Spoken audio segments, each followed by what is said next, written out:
क्या नरेश मीणा की नामांकन रैली से हो गया है साफ कि अंता की जनता किसके साथ करेगी इंसाफ। आज नरेश मीणा की नामांकन रैली में बड़ी जोरदार भीड़, जोरदार जनसैलाब देखने को मिला। वहीं प्रमोद जैन भाया पहले ही फर्स्ट मूवर एडवांटेज लेते हुए अपना नामांकन कर चुके हैं, लेकिन आज जो जोरदार भीड़ उन्होंने नरेश मीणा की नामांकन रैली में देखी, उसके बाद बताया जा रहा है भाया घबराते हुए गाड़ी लेकर सीधे कांग्रेस प्रदेश कार्यालय आ पहुंचे हैं। इन्हीं तमाम चीजों पर हम चर्चा करेंगे और चर्चा के लिए हमारे साथ स्टूडियो में मौजूद है वरिष्ठ पत्रकार नीरज शर्मा। हाँ जी, नामांकन रैली के बाद बेशक हलचल तो मच गई है। अंता का उपचुनाव, राजस्थान की राजनीति में सुर्खियां तो बना ही हुआ था। नामांकन रैली के बाद हलचल मची है जबरदस्त। जी सर, दोनों प्रत्याशी अपना अपना नामांकन भर चुके हैं। नरेश मीणा निर्दलीय कांग्रेस से बागी होकर गए हैं और वहीं कांग्रेस से भाया उतर गए हैं। तो आप कैसा भी इस उपचुनाव को देखते हैं?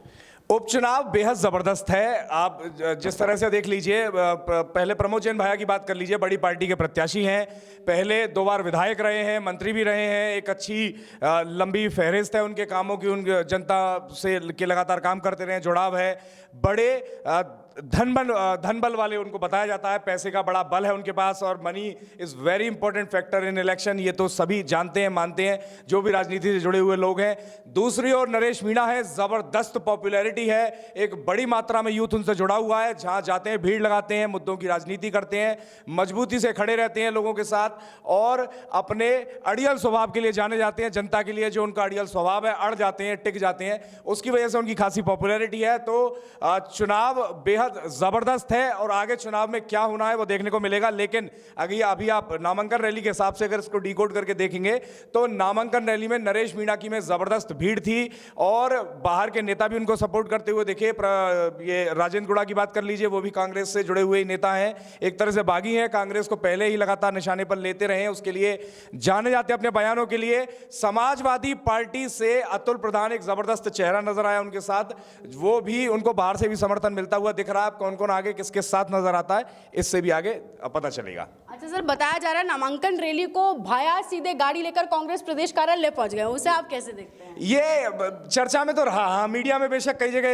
इसको लेके खबरें चली कि भाया गाड़ी लेके पहुंच गए, लेकिन उनकी कई तस्वीरें अपने क्षेत्र में चुनाव प्रचार करते हुए भी नजर आई। अब उनका और प्रत्याशी भी है कांग्रेस पार्टी के और चुनाव भी चल रहा है, तो किसी प्रत्याशी का अपने प्रदेश कार्यालय अगर आए भी हैं तो आ भी जाना बड़ी आम बात है, उसमें कोई बड़ी बात नहीं है।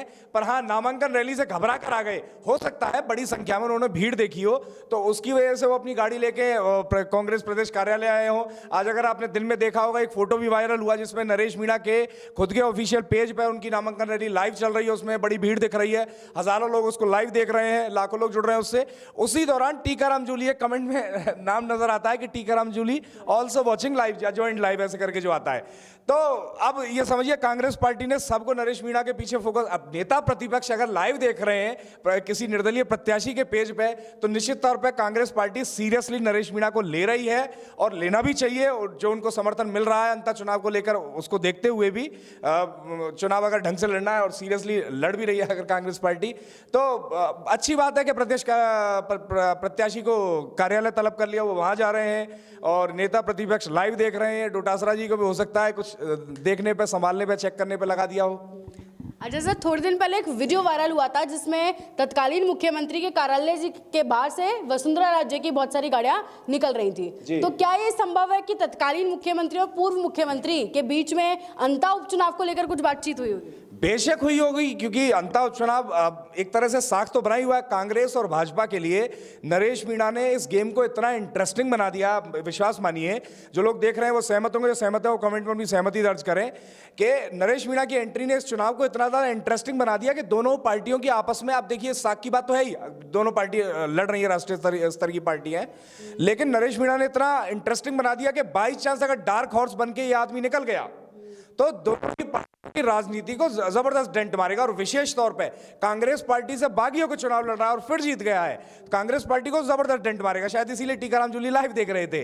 तो वैसा ही है, तो हो सकता है कि दोनों पूर्व सीएम मिलकर आपस में कुछ स्ट्रेटेजी बना रहे हो, डिस्कस कर रहे हो। और इससे अगर अंता उपचुनाव के बारे में अगर था भी डिस्कशन, तो आप इससे एक और चीज डिकोड कर सकते हैं कि सेंटर ऑफ पावर कहां है।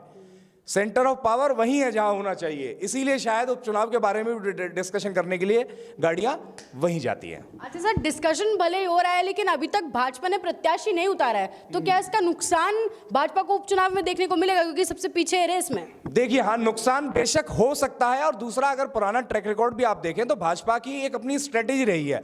आप पिछले विधानसभा चुनाव के अंदर भी देखिए, 2023 में जो हुआ वहां भी भाजपा ने लगभग सबसे लेट प्रत्याशी घोषित किए थे। एक जो लास्ट लिस्ट निकाली थी तब तक लगभग हर पार्टी ने अपने संपूर्ण प्रत्याशी घोषित कर दिए थे, जिसमें भरतपुर विधानसभा भी एक सीट है। हालांकि वो भाजपा हार गई थी। इससे नुकसान तो बेशक होता है, अगर ट्रैक रिकॉर्ड के हिसाब से देखेंगे तो भाजपा का अपनी स्ट्रेटेजी है। कई बार प्रत्याशी लेट उतारने से आप इस तरह से होता है कि आपको अपने जो गुट के लोग होते हैं वो अगर मामला मनाही वगैरह वैसी व्यवस्था भी देखनी पड़ती है, क्योंकि कांग्रेस पार्टी से बागी होकर नरेश मीणा चुनाव लड़ रहे हैं। इसका पार्टी को नुकसान होगा, कांग्रेस को नुकसान होगा। तो भाजपा शायद ऐसी कोशिश कर रही है कि किसी प्रत्याशी को जिसको भी टिकट दे रहे हैं सबको पहले मना लें, क्योंकि जो सत्ताधारी पार्टी है उसमें नाराज होने वाले फूफा ज्यादा होते हैं। तो ऐसा हो सकता है कि भाजपा में नाराज होने वालों की संख्या ज्यादा हो, तो पहले सबको मना लिया जा रहा है बराबर तरीके से, फिर उसके बाद नाम खोला जा रहा है। तो ये भी स्ट्रेटेजी हो सकती है जी। अच्छा सर, नरेश मीणा की नामांकन रैली में आज राजेंद्र सिंह गुड़ा और अतुल, समाजवादी पार्टी के अतुल प्रधान जो की सांसद है मेरठ से, ऐसे बड़े बड़े चेहरे नजर आए।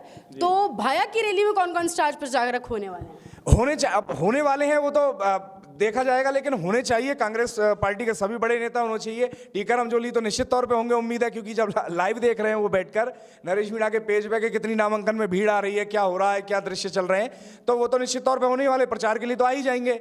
और साथ में प्रदेश अध्यक्ष गोविंद डोटासरा को होना चाहिए, जितने भी क्षेत्र के बड़े नेता हैं उनको होना चाहिए, विशेष तौर पर अशोक गहलोत को होना चाहिए, क्योंकि वहाँ बड़ी संख्या में सैनी और माली समाज के वोट हैं, और अगर उनको आप सेट आउट कर गए तो आप चुनाव निकाल ले जाएंगे। तो इस वजह से गहलोत भी उसी समाज विशेष से आते हैं, तो उनसे उम्मीद की जाएगी। 3 बार के मुख्यमंत्री हैं, बड़े नेता है, राजस्थान के सबसे बड़े नेताओं में, तो उनसे बेशक उम्मीद की जाएगी। और विशेष तौर पर ये भी मैं जोड़ना चाहूँगा इसमें कि सब कांग्रेस पार्टी की जितनी साख इस चुनाव पर दाव पर लगी हुई है ना, उतनी ही साख दाव पर लगी हुई है पूर्व मुख्यमंत्री अशोक गहलोत की, क्योंकि उनके समाज के लगभग सबसे बड़ी संख्या में वोट है, 35-36% वोट है, धाकड़ समाज के भी जोड़ दो तो बड़ा वोट है। अगर उतना बड़ी वोट किसी प्रत्याशी विशेष को मिल जाए और बाकी चुटपुट वोट भी अगर हो, तो निश्चित तौर पर जीत पक्की है।